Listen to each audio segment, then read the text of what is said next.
You are now listening to the Hot Take Hot Box. Wall to strike away. Here he comes. Cave, a fly ball to right field. Over is Carroll. He's got it. And the Arizona Diamondbacks You are now headed listening to the to the World Hot Take Hot Series. The Diamondbacks have won the National. Ladies and gentlemen, this is the Hot Take Hot Box. My name is Matt McSweeney. It is October 25th. The Phillies have been eliminated from the 2023 Major League Baseball playoffs. They were eliminated in Game 7 against the Arizona Diamondbacks, losing 2 consecutive games at Citizens Bank Park. I am riding solo today. This is going to be a somber, angry, upset, and this is going to somewhat feel like a therapy session for Phillies fans across the world. We will have an episode later on this week, maybe, about Eagles. Maybe we'll talk more about this. I don't know what the week will give me, where life will take me. But right now, this is a day of recollection, of accountability.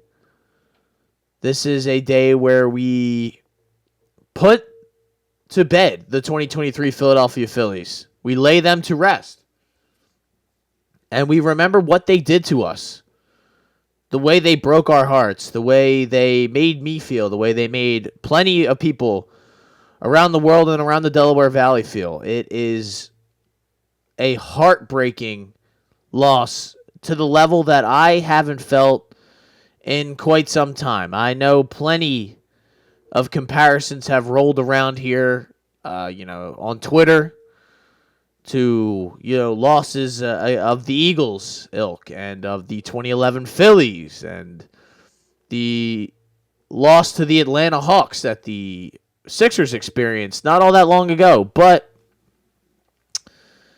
I think that in some way or some reason, this loss just feels like it is in a category all on its own, because I will say, for the first time in what seems to be quite some time, I truly believed that this team was going to win the championship. And very rarely do I have that kind of my mind made up in that way. So for us to kind of be let down in this way, it is humbling. Not that I really, or we as Philly sports fans needed a humbling. But I mean, after Game 2, I'm sure you go back and listen to the last episode that we did on the Phils. There was no doubt in my mind that we were going to the World Series. So in that sense, maybe we did need to be humbled, because it truly is never over in baseball. I didn't think it necessarily was over, but from what the Diamondbacks had shown us, they had no life whatsoever. We were pounding them all around the yard, and there was nothing. There was no sort of fight that was being put up. We put up a 10 spot in Game 2. We smacked around their starter. No signs of life whatsoever. And then we go out to Arizona, and we kind of, let them back in. And we have backup catchers making comments about jumping in their pool and giving them the same ammo that we, thrived on, or a man named Orlando Arcia giving our best player. So we truly have no one to blame but ourselves. That is the unfortunate thing. It seems like last year I was able to kind of reconcile or get over the last year's loss due to the fact that, they really weren't supposed to be there.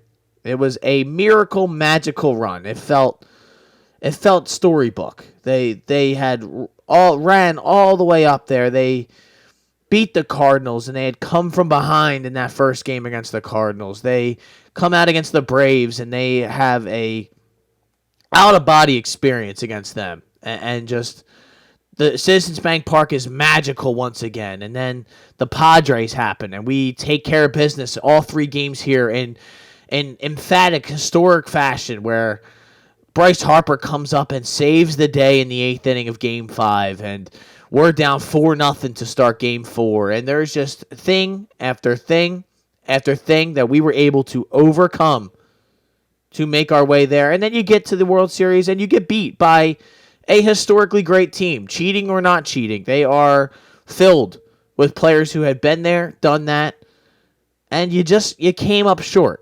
Your bullpen had ran out of gas. Your starters had ran out of gas. And it was understandable to lose to a Houston Astro team like we did last year. You get no hit in the World Series. That doesn't help. That didn't feel good. I'm not saying that felt good. But I'm saying with this, the magnitude of this loss and the reverberations, and not to use all these big words, but this is just coming straight off the dome. This will be felt for years and years to come. And the initial thought right away after last game, but besides all the heartbreak and anguish that I felt, was I truly do not know where the Phillies go from here or how they come back from this. And we will get there eventually. But first, we must start with what happened throughout this series. Okay, Game 3, like I said, they come out. They get Brandon Pfaadt on the mound. I'm not going to go Fott, whatever the fuck his name is. Roger Clemens, if you want to really break it down. But he comes out. Him and Ranger Suarez have a nice little pitcher's duel and a battle. Ranger Suarez held his own throughout this whole playoffs once again. When they really didn't believe in him and they took him out early in that Game 2 of the, I believe that was the NLDS, where I was having a mental, or I'm sorry, was that Game 1? I think that was Game 1. Who cares really at this point? The point being, he pitched well, and Brandon Pfaadt pitched well as also, and we're only able to muster one run against that starter and that bullpen and everything else. You have, it's almost the most typical Phillies thing of all time, where you kind of, put up a 10 spot and then you can't hit for the next 2 days afterwards, which, of course, is like I said, most Phillies thing ever. But they 2-1, they get walked off by Ketel Marte after they go to Kimbrel in the ninth inning of a non-save situation, which is always the kiss of death.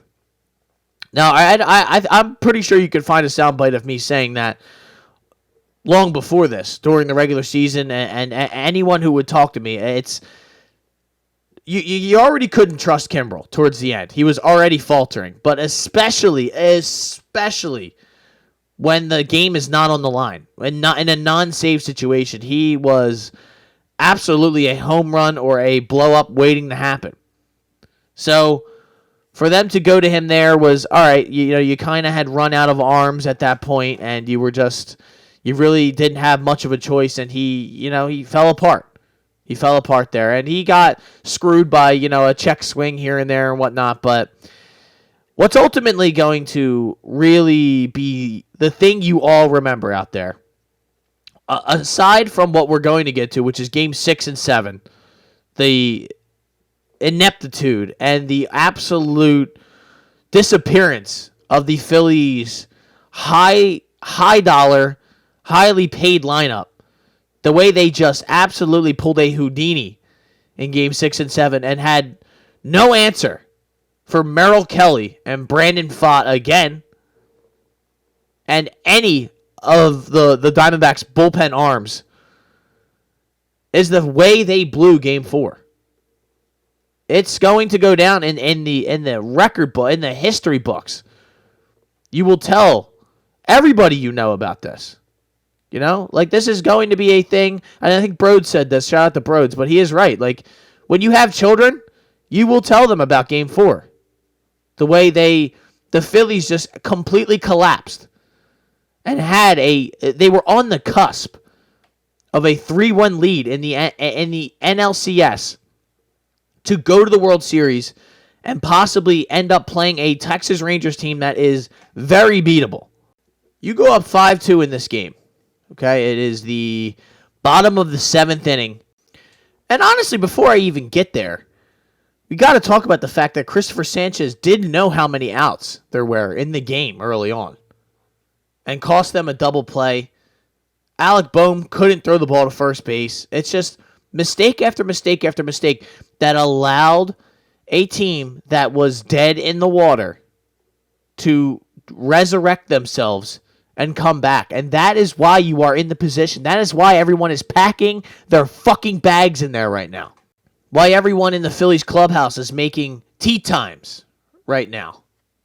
Why Garrett Stubbs is out partying again, I'm sure, because what the fuck did it matter to him? The guy didn't touch the field other than to warm up a pitcher.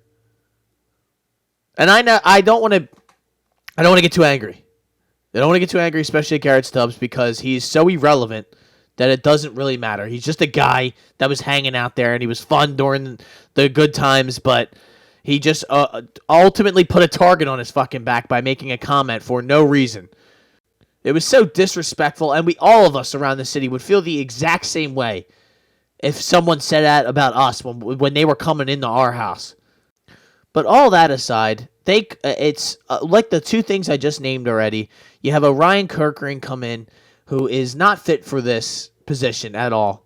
He's not built for this yet. I don't know, maybe one day he will. He faltered in Game 3, and he couldn't throw a strike in Game 4. So Game 3, he's hanging that curveball, or the sweeper, whatever the fuck it's called. And then in Game 4, he can't throw a strike. So he's as much to blame for that as anyone else. I know a lot of people out there are going to try to wrap their arms around the young man, but it's ultimately maybe it's not his fault that he shouldn't have even been in the games during that point. But you look at the Phillies bullpen and it was leaking gas long ago, and everyone kind of felt that way. But that's not really even the reason they lost. They went to Kimbrel in the 8th inning again, in a non-save situation. And in a situation where he had fallen apart the day before. So it's going to be really something that ultimately we never forget, is that Game 4, just the meltdown, the absolute bomb given up to Alek Thomas. The Phillies scoring enough runs. 5 runs should have been enough to win that game. You get great innings from pretty much everyone else, not named the two guys that I named. And Gregory Soto should be included in that, but anybody who had any sort of belief or expectation in Gregory Soto had not watched the Phillies throughout this season. That guy was an accident waiting to happen at all times.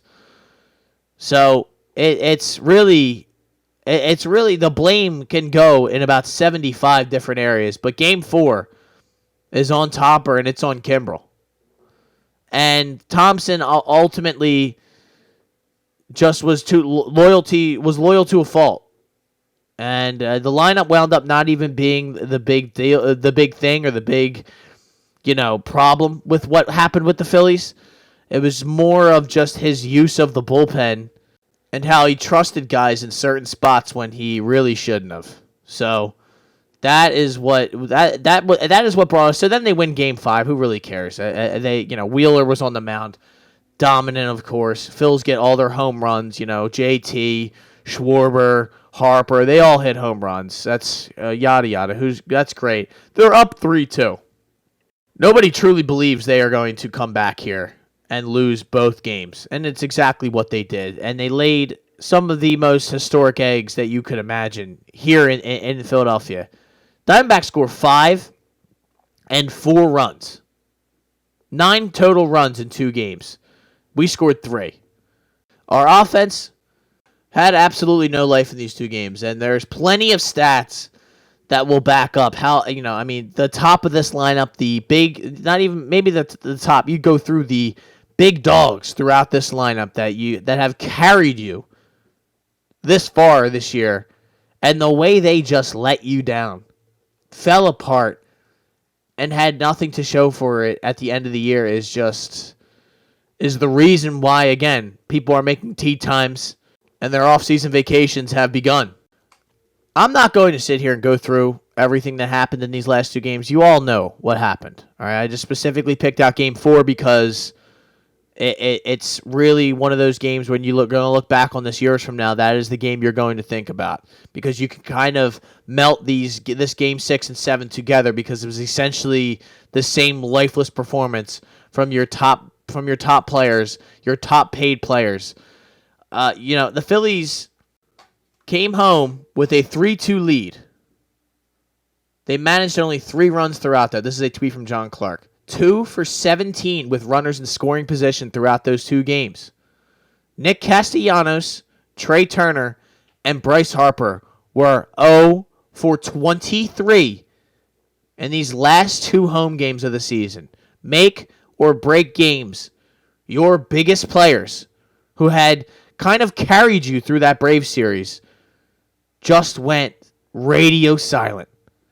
And obviously, I think this goes without saying is that Bryce Harper should get a little bit of grace and a little bit of a pass, because I know that man is going to be hard on himself, and the amount of times that he has come up clutch and that he has carried the Phillies, and he's just I'll say it again and again how he is the most clutch athlete in the history of Philadelphia sports, it seems. The man was due to kind of he cannot always come up clutch. Now, he hits one to the warning track last night, and it just seemed like the entire team was pressing, but Castellanos was lifeless. He had 1 home run in this series, and it was his first at-bat in Game 1 off Zach Gallen. After that, he goes 0 for 23 for the rest of the series. Did not get a hit. He had 1 RBI, which was a sac fly, I believe, in Game 2. Other than that, the man finishes with an average of 0.42 for the series. And he says after they went to Arizona, he was really grinding to see pitches, and it kind of had just all fallen apart from him. But, I mean, this is what he says after the game last night. I'm going to play all the sound bites that I can from everyone, what they said last night, just to kind of get the temperature and for you to understand. And then I'll play you what Thompson said after the game. It's a frustrating way for the season to end. Because you guys were up 2-0, because you guys had the last 2 games. I think just because the potential of this team is so much greater than going home before the World Series. You know, last year when we lost Game 6, I think obviously we're disappointed because we didn't win the whole thing, but there was a lot of like, all right, well, we got here. You know, like now we can build off of that. So knowing how we feel about this team, and we came up short from what we did the year previous, I mean, it's a disgusting feeling, honestly. You feel like that 4th inning was the chance for you guys to really kind of take control of this game? It was 2-1 because you let 1 out, and you guys couldn't attack on that. I think it was 1st and 3rd, and I was up with 1 out, and then Marsh walked to make it bases loaded. Right. For sure. And I had a terrible at bat. Me wanting too much to get the runner in instead of just doing, seeing what the pitcher was going to give me first, and that's on me. Yep. For you, and you were, a lot of terrible at bats this offseason. It just seemed like it turned on a dime. Did it feel like that way for you, where you just feel like you could hit anything, and then all of a sudden just couldn't buy a hit? I think that I felt great until going to Arizona, and then once I went to Arizona, like I just felt like I was grinding to see the ball, to see the pitches, and it's terrible, man. It's a terrible feeling to just feel like you're locked in and be in a zone like that and then have it fade away. And he wasn't the only one. Let me just say that, too. He's going to be hard on himself, as he should. But he's not the only guy that was absolutely, and I said offseason earlier, I meant postseason, but you got the gist. And it's not even really the postseason. It's more just this round where he played bad, because he was a big reason why they were even in this position. Again, it's just terrible, uncompetitive at-bats. He comes up in that 4th inning, and he is just waving at pitches. You could tell him, Trey Turner, Bohm for some portions, not last night, but some of the guys in our lineup were just, especially Rojas, waving at pitches that were curveballs in the dirt or high pitches that are not even close to being strikes, that we are just gifting the other team's pitcher. Meanwhile, on the other side, they are putting pressure on our pitchers the entire game. They are making them work. They are hitting singles. They are walking. They are doing exactly what a winning baseball team would do. The Phillies, you could tell, were just home run hunting. And I know they did that a lot this year, but there was no adjustment at all. And it's obvious that I'm sure if I could see it, the Diamondbacks could see it too.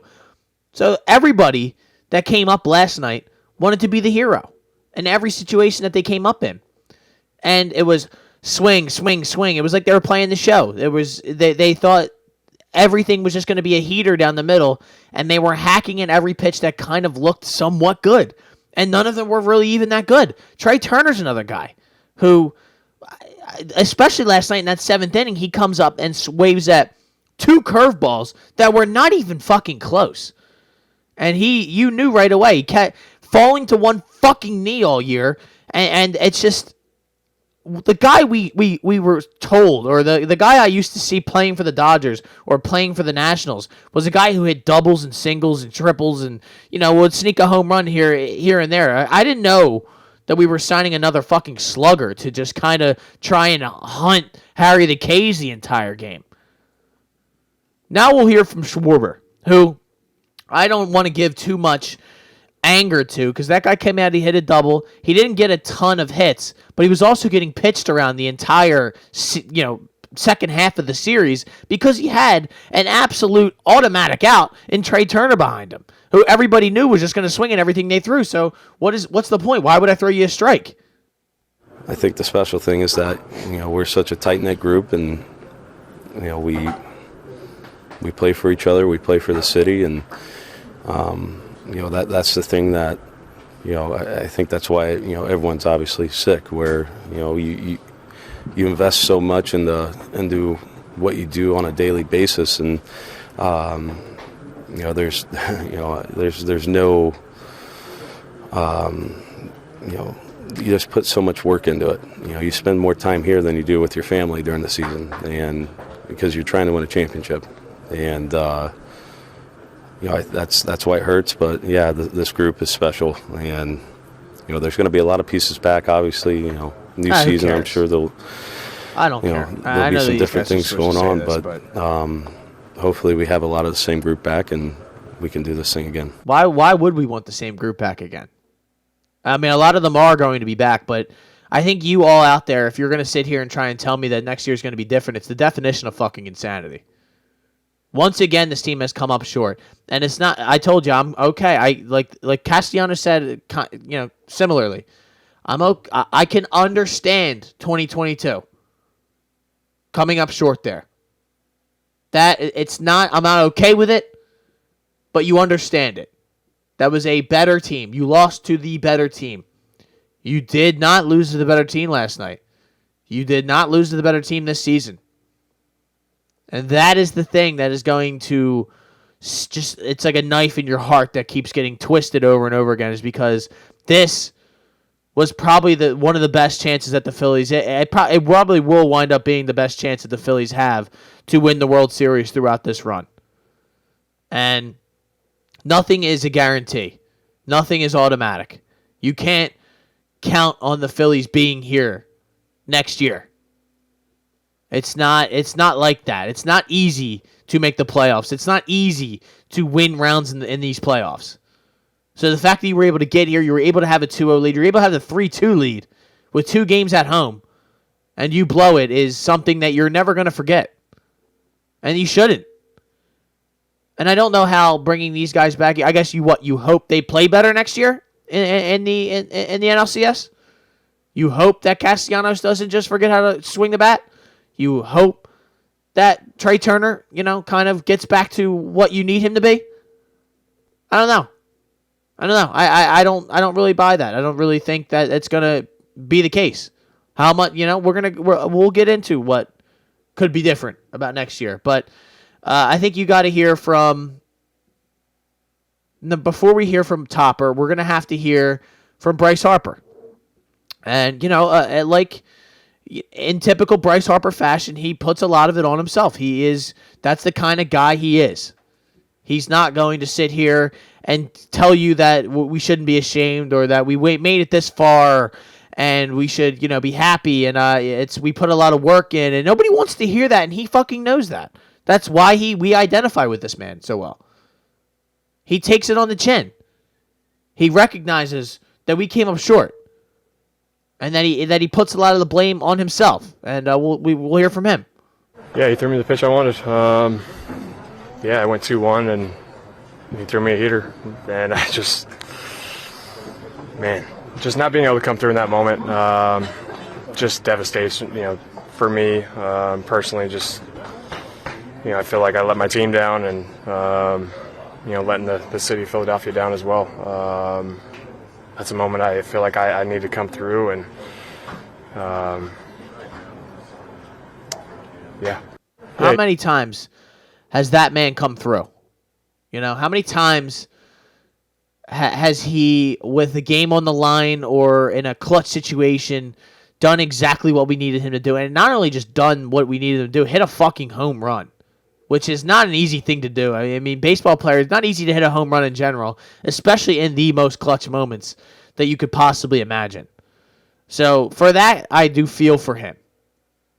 And I respect his taking ownership of what happens or what happened last night.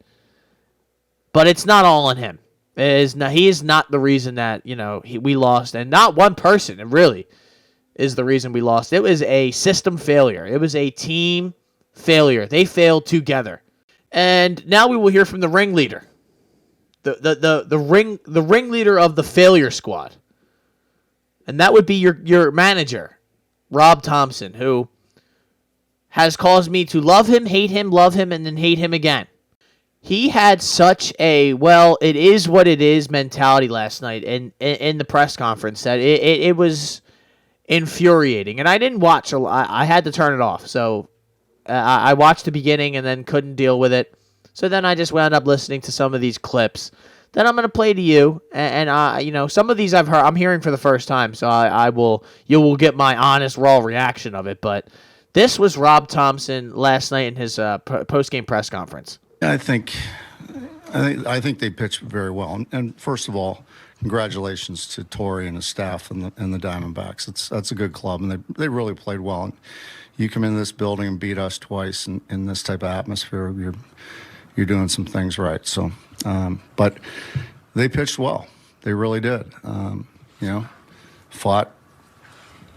He backed it up, what he did over in Arizona. He pitched well, and their bullpen did a great job.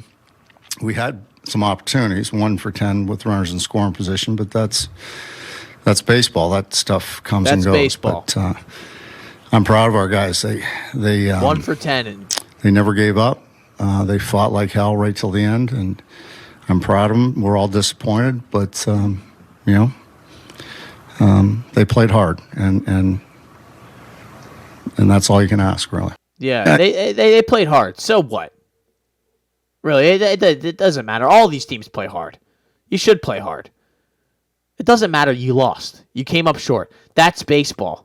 Maybe we need to change our approach a little bit. Maybe there needs to be a discussion of some sort. And I know people will be like, that's not how it works. And, these guys, he's trusted these guys. These guys are Major League Baseball players and whatever. You guys fucking lost, man. You failed. I don't understand the whole we'll be okay, and I don't have any good feelings about this team going forward at all.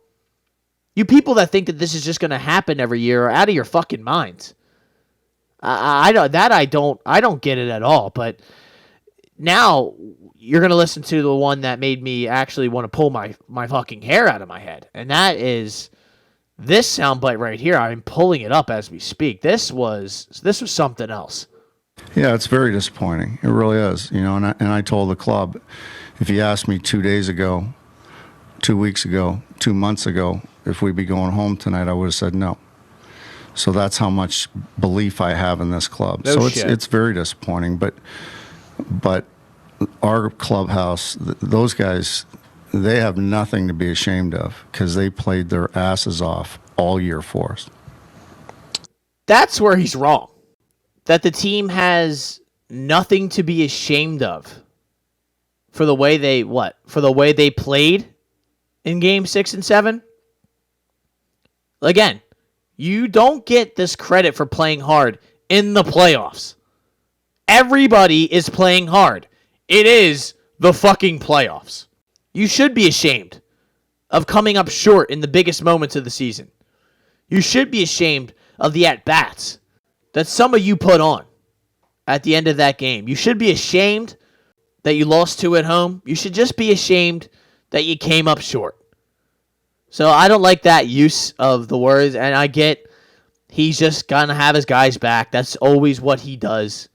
And he's going to be loyal to the end, and these guys will play hard for him, and they love him.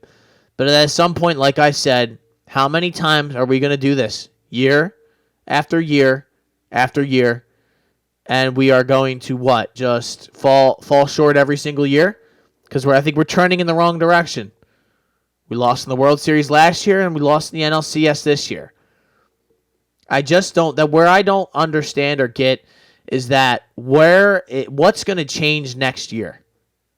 What is going to be different about this team next year? And, the Diamondbacks plant their flag in the middle of the diamond here last night. They're playing dreams and nightmares. Zach Gallen is tweeting people after he had a 7.36 ERA in the NLCS. What a fucking clown that guy is, by the way.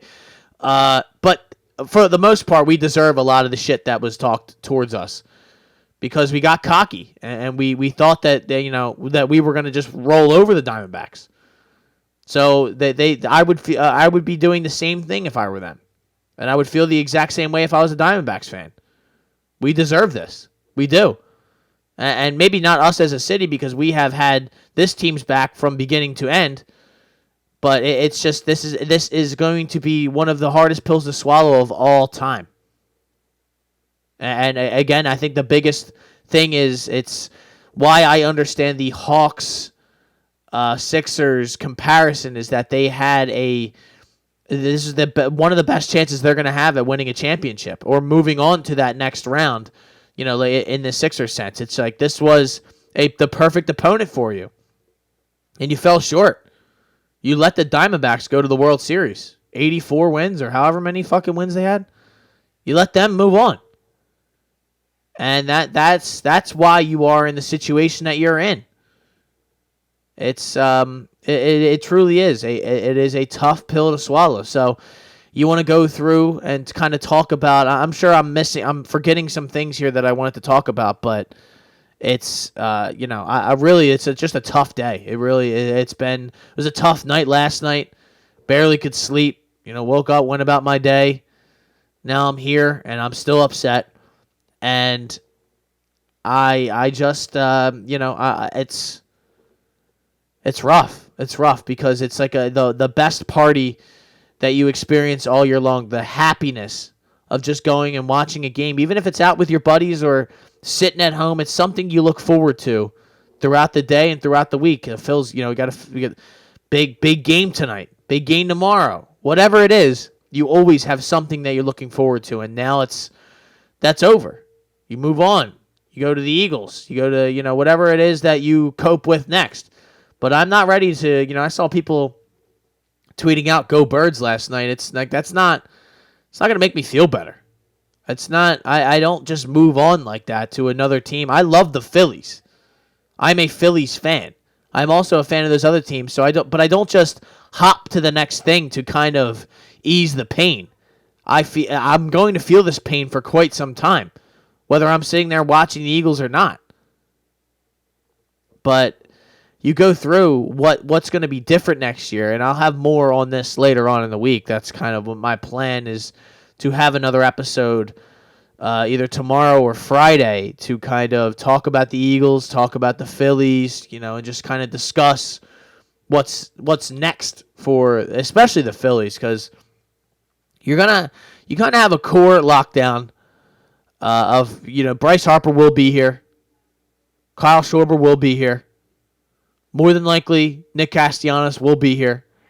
You don't know who's going to be in center field. It should be Marsh, but who knows? You really don't. You just don't know what the plans are there. Rhys Hoskins is up in the air. You don't know if he's going to be at first base or if they're going to re-sign him or what the plans are for him. Bryson Stott will be here. Trey Turner will be here. Alec Boehm will be here. JT Realmuto will be here. You'll have Zach Wheeler. You don't know about Aaron Nola. So I just a lot of those I just named you the whole core. So a lot of the core is going to be here. What do they do to kind of make that next change? So because last year, you switched Segura out and you put in Trey Turner, which is everyone agrees is a positive. It's a step in the right direction. That's why we believed, wow, that's gonna push us over the edge. We are going to win the World Series this year. That is the goal that everybody had. We are going to win the World Series this year. What do they do now to push themselves over the next over that next hurdle, or get back to where they ultimately want to be? Wheeler could not have pitched any better than he did. I mean, he even comes in last night and he pitches, some shutout innings, because that's just the kind of guy he is. What do you bring back, Aaron Nola? I don't know. I mean, probably. If the price is right, I'd love to, but I am not going to pay him like a top ace starter. If somebody else is willing to do that, then unfortunately you're going to have to let him go. Where's Ohtani going to go? Are we going to be involved in that? Probably not. I don't really think that's a reasonable thing. And he's not going to pitch next year anyway. So you'll have your DH clogged up all year for whoever he decides to. And I know he's a great player. It's a problem I'd be willing to figure out. But I mean, how much money is he going to make? Is he going to be worth whatever contract he gets? I don't know. I'm not so sure about that. You're going to have guys like Cody Bellinger available. Is that like, do we have any slots or any available places we can put some of these guys? Really, where can we make the changes? The bullpen's obviously going to need some guys. They're going to need to revamp that bullpen and add some more arms that are going to be trustworthy. And I think ultimately what lost the Phillies, another reason, is that Dombrowski was not aggressive enough at the trade deadline. Adding Michael Lorenzen, adding Adolfo Castro was just not the answer and not enough. And we all kind of felt that at the time, but we thought, well, this team's got enough guys. They're going to be able to kind of overcome that. Like, it's like they pretty much have their roster set up. They're good to go. You have Taijuan Walker for 3 more years, who you didn't use at all in the playoffs, which 4 years at $76 million is absolutely insane that you're not using him. And he's going out liking anti-Thompson tweets after the game, which it's not good. It's not good. I mean, I can understand how he would be angry or upset, but also you got to understand where Thompson's coming from, because that guy was horrible down the stretch. You couldn't trust that guy. The only thing I thought was that they'd throw him in that game 4 and then throw Sanchez after, because Walker can't come in relief, but Sanchez could because he's done it before. You would at least believe in him more. And then you wound up, you ran out of arms at the end. It's like, yeah, well, I wonder why, because you took Sanchez out in the 2nd inning, 3rd inning. It's some of the moves he made will just be burned in my memory forever. And I'll never forgive him for taking out Wheeler in last year's World Series. And he left. I know people were jumped on. Yeah, when Darno and all, Darno hit that 2-run homer in the game 2 of the NLDS, and they're like, yeah, you guys gonna yell? You guys gonna yell that he took him out now, or he didn't take him out? You guys happy now? Fuck you. Go fuck yourself. That bullshit. I hate that. Oh, you're just going to support whatever the team does and whatever, I'm just going to clap my hands and be the biggest cheerleader of all time. God forbid some of us are a little fucking critical of what's happening or what's going on here. But it's, you go with Lorenzen. You trade for Lorenzen. He throws a no-hitter, which is crazy. But guys you couldn't even use at the end of the year. I don't even think Adolfo wasn't even on the roster. I don't even think he was in the majors towards the end of that season. It's... and you look at some of the guys that the Diamondbacks went and got, and they killed us. Tommy Pham, Paul Sewald, yada yada yada. It's just you came up short in so many different aspects, and this is a complete team failure. I'd like to see where the Phils go in the offseason and what kind of moves they make. There's going to be big names like Blake Snell. There's going to be a Japanese gentleman named Yamamoto out there who's 25, throws high 90s, mid to high 90s. There's Going to be some starters available. I think the Phillies are going to need a starter. I think they're going to have to spend some money again. The status quo is not going to work for me. And for me to get back on here and believe in this team again, because I'm at the point right now where why in God's name would any of us trust this team ever again? Truly. Why would we believe in them? What have they, from what you've seen last year and this year would lead you to believe that we should trust them to win the World Series? Because the getting here is not good enough now. Last year, getting there was good enough. Had they lost in one of those previous rounds, you'd have been like, listen, they made the playoffs. They tasted it. Now they know what it's like. This year, this whole team basically had been in the playoffs last year. They knew what it was like. They were the experienced team. And they let that experience clam them up, and they choked under the pressure of the moment. So, how do they make the change? Does a guy like Bohm stay? Or do you flip him? Can you flip as a major change like that in the cards? Guys like Juan Soto will be available. Is that something that you think could happen? I don't really believe that. Something tells me that they're just going to run back the same core. Maybe they sign a pitcher. Maybe they do this. Maybe they do that. But they're going to believe that the way this team is set up and that this was kind of a fluke, that this wouldn't happen again next year. But how many times can you go in and beat a 100-win team like the Braves? And what, you really think you're going to win the division next year? What would tell you that the Braves are going to fall off? Especially in the regular season. How do we make this thing better? How do we right this ship? How do we take that next step? You feel free to comment. Honestly, truly, I would love to hear people's thoughts, opinions, everything on what happened last night. And just kind of make me, where do we go? Where's the next step? Tell me what we need to do. That's about all I got, ladies and gentlemen. I wish I know I'm forgetting stuff. I know I had a lot more that I had to say, but my name is Matt McSweeney. This has been the Hot Take Hot Box. We will be back later on this week for a more Philly sports related episode with kind of mixing in everything else. Eagles, Sixers, Flyers, as well as Phillies off season, because that's the only way I can cope, honestly, is to kind of, how can we fix this? There's got to be a way that we can fix this to add something to make this better, because right now I feel horrible. And no MMA episode this week. We did one yesterday, UFC 294 breakdown. There is no UFC this weekend, and we talked about what is happening this weekend with Tyson Fury and Francis Ngannou. So next week we will have a full breakdown of the card from Sao Paulo. But I leave you with that, ladies and gentlemen. Thank you for joining me. This has been the Hot Take Hot Box.